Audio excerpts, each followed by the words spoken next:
गोसपुर में जेगवा अगवान अल्लामा राशिद महमूद सुमरे जी जेजुआ ज़िले कश्मीर जे अगवान सैयद याकूब अली शाह जिलानी तरफ़ां चांहि पार्टी की दावत मीडिया से ॻाल्हाईंदे चयो त असां सुप्रीम कोर्ट के गेट अॻियां धरणो हणी चीफ जस्टिस उमर अता बंदयाल के फ़ैसिलनि ख़िलाफ़ धरणा आयासीं त हाणे कीअं उन जे फ़ैसिलनि खे क़बूल कंदासीं। हुन चयो त मूंखे इलेक्शन जल्द थींदे नज़र नथी अचे।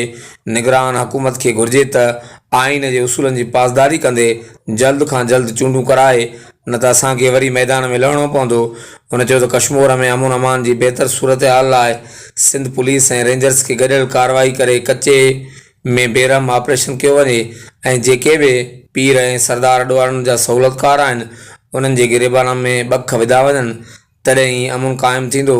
वधीक छा चवणो अचो त ॿुधायो। उलमा इस्लाम जे कारकुननि सुप्रीम कोर्ट जे गेट ते पहुची करे जस्टिस बंदयाल के पैगाम ॾिनो हो। चीफ जस्टिस के हिकिड़ी पार्टी हिकिड़ी जमात जो चीफ जस्टिस न आहे, उहो पूरे मुल्क जो चीफ जस्टिस आहे। असांजे लखे कारकुननि सुप्रीम कोर्ट जे गेट ते पुरअमन मुज़ाहिरो करे जस्टिस बंदयाल जे फ़ैसिलनि के पहिरियां भी मुस्तरद कयो हो। जमीयत उलमा इस्लाम जस्टिस बंदयाल जे फ़ैसिलनि के हाणे भी मुस्तरद करे थी।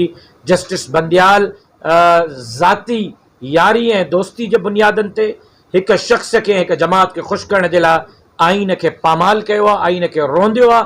जस्टिस बंदयाल जा फ़ैसिला स्याह फ़ैसिला पाकिस्तान जे तारीख़ में लिखिया वेंदा। बहसियत सियासी कारकुन जे त मुंहिंजी ख़्वाहिश इहा ई हूंदी त इलेक्शन जल्द अज़ जल्द थियणु घुरिजे ऐं आइन जे तक़ाज़ाउनि खे पूरो करे जल्द अज़ जल्द इलेक्शन कराया वञनि। जिते आइन 90 ॾींहनि में इलेक्शन जी ॻाल्हि करे थो, उते ई आइन नई मरदमशुमारी जी मंज़ूरीअ खां पोइ नयनि हल्कनि बंदियुनि जी ॻाल्हि बि करे पियो। असांजो मुतालबो आहे त जल्द अज़ जल्द हल्का बंदियूं पूरियूं करे ऐं फौरी तौर ते मुल्क जे अंदरि इलेक्शन कराया वञनि। अच्छा, जेकॾहिं इलेक्शन तव्हांजे सोच मुताबिक़ या आइन जे हिसाब सां नथी थिए त पोइ तव्हांजो लाहे अमल छा हूंदो? जी लाहे अमल ॾिसो, 2 ॾींहं पहिरियां मस्तूम में हाफ़िज़ हमदुल्ला जे मथां बम धमाको थियो आहे।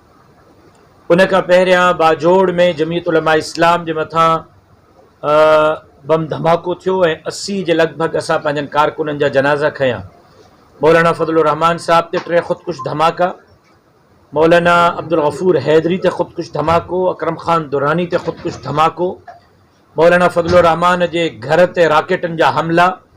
इहे सभु शयूं छाजे लाइ पियूं थियनि, छो पिया हमला थियनि, जे हमलन करण वारनि जो जवाब छा आहे, उहे इहा ई ॻाल्हि कनि पिया त मौलाना फजलुर रहमान पार्लियामेंट सां गॾु छो बीठो आहे, आइन जी ॻाल्हि छो पियो करे, जमहूरियत जी ॻाल्हि छो पियो करे, पार्लियामेंट जी ॻाल्हि छो पियो करे।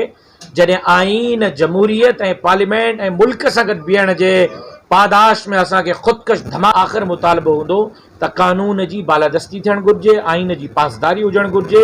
जेकॾहिं आइन खे पामाल कयो वेंदो त यकीनन जमीयत उलमा इस्लाम बर्दाश्त न कंदी ऐं जमीयत उलमा इस्लाम उन हवाले सां पंहिंजी हिकमत अमली जोड़ींदी।